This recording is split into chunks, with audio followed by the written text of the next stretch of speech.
What's up, guys? So recently I had one of those days where I was just a little bit tired and just wanted to stay home to watch a movie. No judgment, you know what I'm talking about. Well, literally like after 40 minutes of just scrolling through Amazon Prime suggestions, I ended up watching what I believe will go down in history as one of the greatest classics of the 21st century. And the movie was, as you can probably guess by now by the title of this video, Despicable Me. And for those who don't know, this animated movie basically revolves around the story of Gru, a supervillain who plans to steal the moon. And throughout the whole time I was watching the movie, I had just one thought burning inside of me. I think this guy Gru might have a psychiatric disorder. But among all the disorders, which one would it be? In this video, we are going to put on our psychiatry hats, and using only the information presented in the film, we'll be doing a psychoanalysis of Gru to see if he meets the necessary criteria for a formal psychiatric diagnosis. Caution, the rest of this video is full of movie spoilers. Well, since the beginning of the movie, Gru already shows a blatant lack of empathy and sensitivity to the feelings of others. Also, with his frequent habit of stealing things, whether being something big like the moon or just a simple cup of coffee, he shows that he obviously doesn't care about compliance with the law.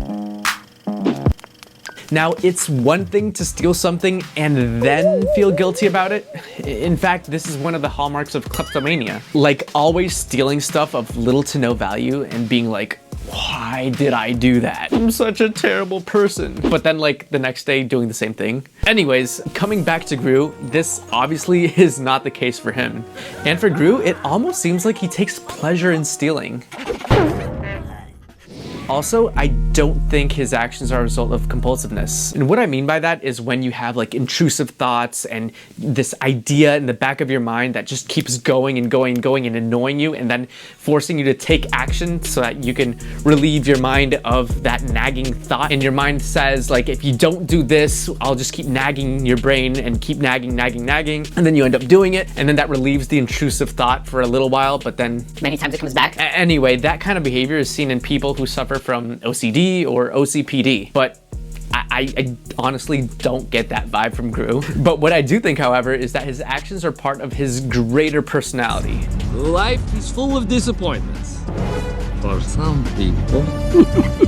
And what I mean by that is that Gru's behavior goes like beyond stealing. He also like frequently lies and manipulates others just for his own benefit. For instance, when he comes up with this entire made-up background story of his life to successfully adopt 3 little orphan girls just to use them as part of his greater scheme to steal the moon. Cleared our background check.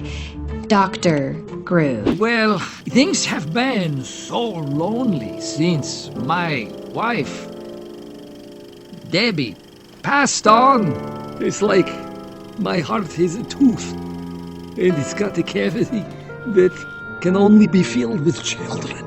Like, come on, classic manipulation. It also seems that he does all of this without thinking about the consequences of his actions. Like, he never once stopped to think about the emotional or psychological damage his actions would permanently have on the orphan girls' lives when using them for his moon-stealing heist. I bet the mom is beautiful. I bet the daddy's eyes sparkle. I bet their house is made of gummy bears. Also, he doesn't even bother to think about the impact stealing the moon would have on, well, I don't know, humanity. So as a whole, generally speaking, his behavior is defiant and he's always violating the rights of others. And all of these behaviors fit the criteria that describe antisocial personality disorder. What? Now, to be clear. Let me be clear. Don't be fooled by the name. This disorder has nothing to do with people being afraid of socializing with others or being afraid of social settings. Nothing to do with that. However, it does have everything to do with criminal behavior. I will be the greatest villain of all time! And according to the criteria outlined by the DSM-5, which basically is the Bible for making psychiatric diagnoses, the criteria for antisocial personality disorder includes being an adult who displays 3 or more of these behaviors since adolescence, aka teenage years. Number 1, failure to conform to social norms, such as engaging in criminal activity. I've got the moon! Number 2, tendency to lie and manipulate others for one's own benefit. And I see you have been given the Medal of Honor and knighthood. Number 3, being impulsive. Number 4, showing defiant behavior, violating the rights of others. Number 5, demonstrating recklessness and disregard for one's own safety and the safety of others. Are these beds made out of bombs? Yes, but they are very old and highly unlikely to blow up. But try not to toss and turn. Number 6, lack of responsibility with financial obligations. In terms of money, we have no money. And number 7, lack of empathy and sensitivity towards other people's feelings. Can I hold your hand? No. My people, need I say more? Now, although Despicable Me is a lighthearted animation, it's really important to remember that personality disorders are serious conditions. And many people who have antisocial personality disorder specifically end up going to jail for their crimes. Because at the end of the day, our actions, well, they do have consequences. But fortunately for Gru, his story has a happily ever after, ending with his character transformation and ultimately change of heart through the adoption of the 3 little orphan girls. Agnes, clink. Very good. However, keep in mind that in reality, for most people with antisocial personality disorder, changing habits can be very difficult, and any treatment like psychotherapy is usually ineffective.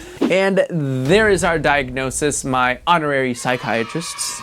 Let me know if you agree with me in the comments below, or if you'd like to request for any other medical diagnoses of other movie characters. I'm very interested to know what you have to say. And while you're at it, please feel free to subscribe to support this growing channel. And as always, until next time.